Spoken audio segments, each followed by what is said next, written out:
all, welcome back to Mother Krish Kitchen. Thank you for all the persons who have subscribed my channel. In today's episode, we'll be watching yummy vegetable biryani. So this is a simple my style of my version of vegetable biryani. I actually don't like more spice, heavy spice here by adding more cloves and all those stuff. So this is a one pot recipe. In the cooker I have added some oil, then a teaspoon to 2 teaspoon of ghee. Let the ghee melt.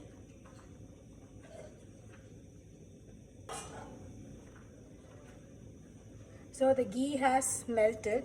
Now I am adding, as I said, I will not be adding more whole spices.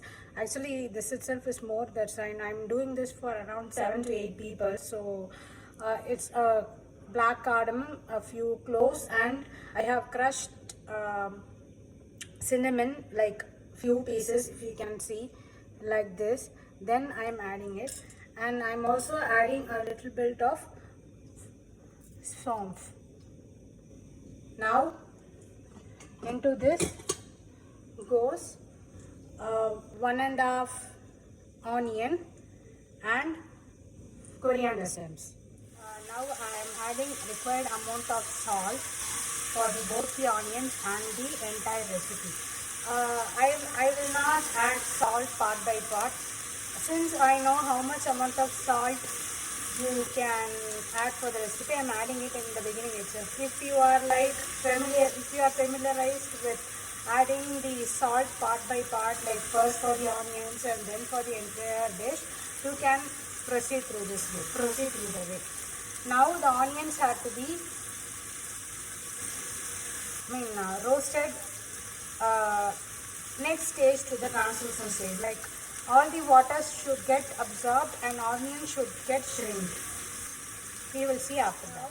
The onions have somewhat crossed the translucent stage, and it is shrinked little bit in oil. This is fine. Anyway, we are going to pressure cook it. It will be cooked. That's fine. So if you want a little more tastier or caramelized onion, you can just add like quarter teaspoon of sugar, or if you don't like to add sugar in biryani, which may sound weird, but that is a process that will help you in quick caramelization instead of keep on roasting it in the flame. So it's just a small tip, okay. And now in this I'm going to add this is about a quarter inch of ginger, 5 cloves of garlic, and 8 green chilli. So the entire recipe spiciness depends upon the green chilli only. So I am going to add this paste. See, if you want, you can add dhania powder, regular biryani way, like hot red chilli. If you want more spicier, you can add Kashmiri chilli powder or red chilli powder at this stage for the color. But my biryani mostly will be like greenish yellow, so this is fine. And this should cook very well. And it should cook till the raw smell goes. We will see after that. Now in this I am going to add a pinch of turmeric powder, like around quarter teaspoon. See, one small tip for the beginners who have just started cooking. Actually I have added around I added around 4 tablespoons of water in the mixie, and I have added that water also. So in order to know in order to confirm how the raw smell went, is that your onion and the ginger garlic paste will absorb all the water, and this mixture should dry. It should be dry. Only the oil will be oozing out, and all the water should absorb by the ginger garlic paste. To be in the outline, this mixture should be dry. Only the oil should ooze out, not anything else. So we have to cook ginger garlic paste till that. In the meantime, I am also adding a bunch of mint leaves and some cilantro. See, this is the mint leaf that I plucked it from my home garden. So that's why I'm adding a generous amount. You may ask why I'm adding at this stage, because if we saute it in that mixture. It will cook along with the mixture, and the flavor will be infused very well. And moreover, you will get the full outcome of the mint leaves. Okay, so I'm just adding it. So let it cook. Now, actually, the aroma, the raw smell of the ginger, garlic, and green chili paste have gone, and cilantro or coriander leaves and mint, those flavors has been infused in very well. Now my entire kitchen is filled with this flavor. At this stage, I am adding the vegetables. So you can take vegetables of your choice. Now the vegetables that I have taken is, I have taken this orange bell pepper, some carrots, beans and peas, and a little bit of peas and frozen peas and corn are frozen vegetables. And along with that, since kids like potatoes, I have taken around 3 medium-sized potatoes. So these vegetables, you have to mix it in such a way that all the flavors have been infused in these vegetables very well. Now I have mixed all the vegetables. Here I am adding around 2.5 medium-sized tomatoes. Now we will mix it up. Here you have to make a note.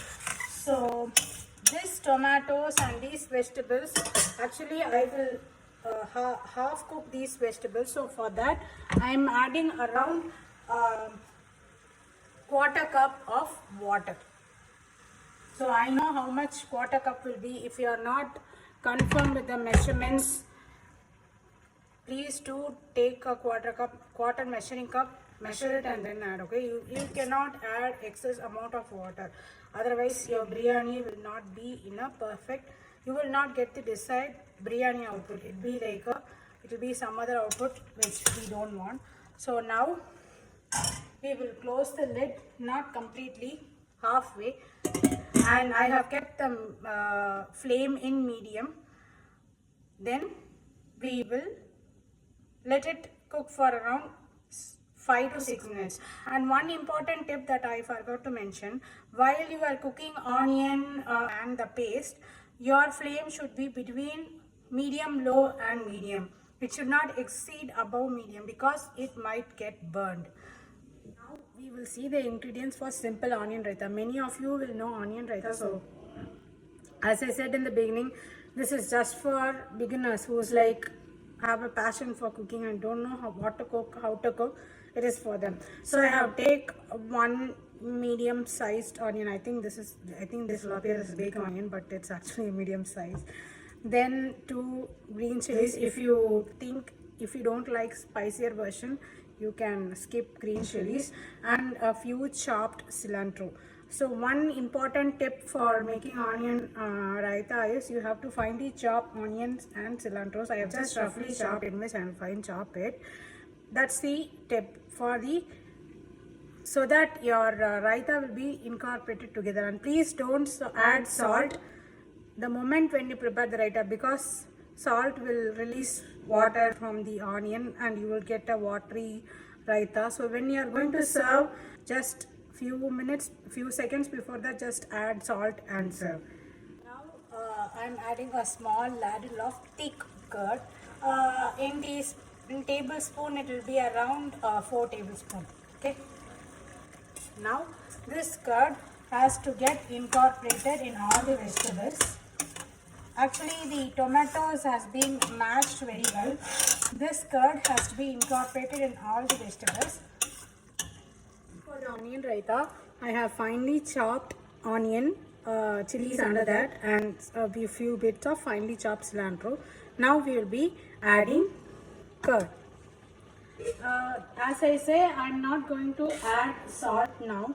So this is the thick hung curd. I am using the same ladle that I used for the biryani. So in that it will be around 8 tablespoons or 4 to 5 ladders. This ladder.